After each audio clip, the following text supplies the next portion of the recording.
Olá pessoal, tudo bom?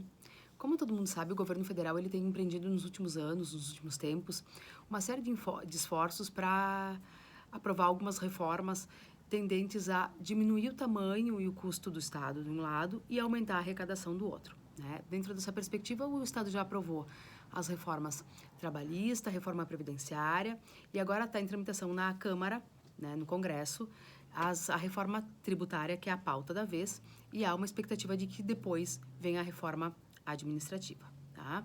Então, hoje eu vou conversar um pouquinho com vocês sobre a última celeuma, a recente celeuma do governo, que é a questão da tributação, a taxação, como alguns dizem, dos livros.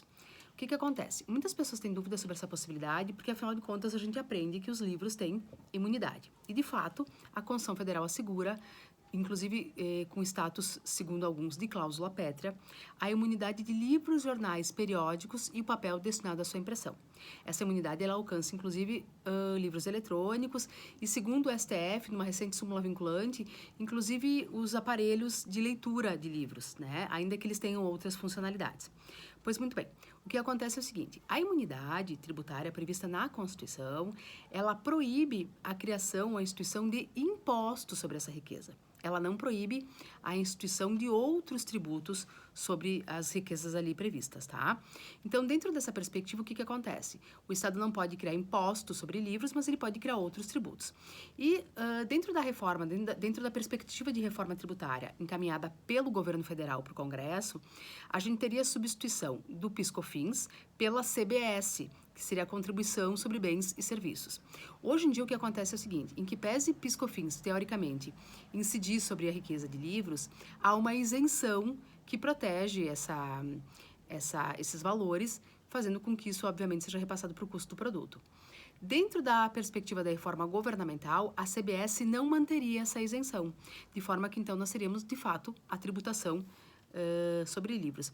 Aqui é uma questão curiosa pelo seguinte, o Estado cada vez mais, nos últimos anos, o que ele tem feito? Ele tem forçado a tributação através de outros tributos que não impostos, porque os impostos são um pouco mais restritivos, há inclusive uma pressão social e há inclusive uma coisa que eu não entendo, que é uma vinculação social à ideia de que a gente não pode criar impostos, né? Não pode aumentar a carga tributária de impostos. Ah, mas contribuição tudo bem, não tem problema, esse eu pago, né?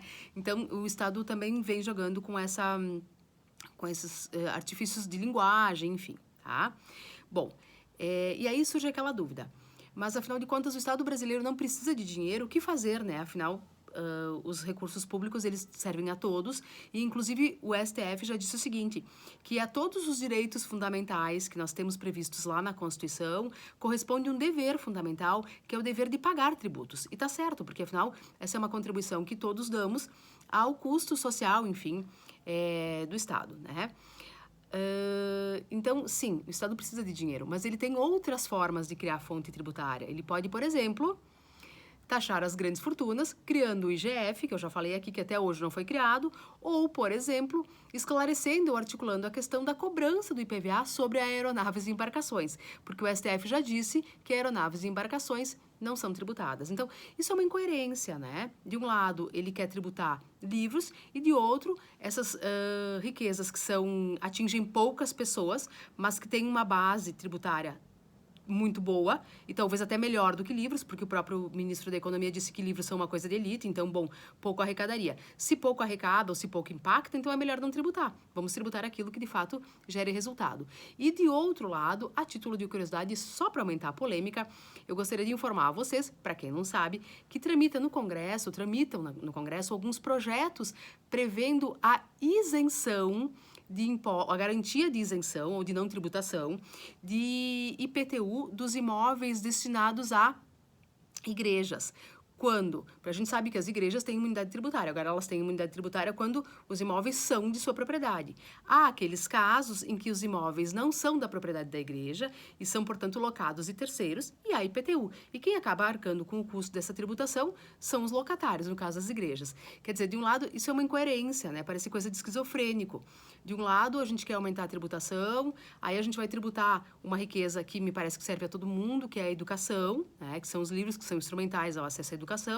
De outro, não criamos o IGF, tampouco tributamos aeronaves e embarcações e, bom, vamos então assegurar também a imunidade dos templos, melhor, a isenção dos templos para os casos em que eles não são de propriedade das igrejas. Então, para a gente pensar um pouco e entender a complexidade dessas questões. Abraço!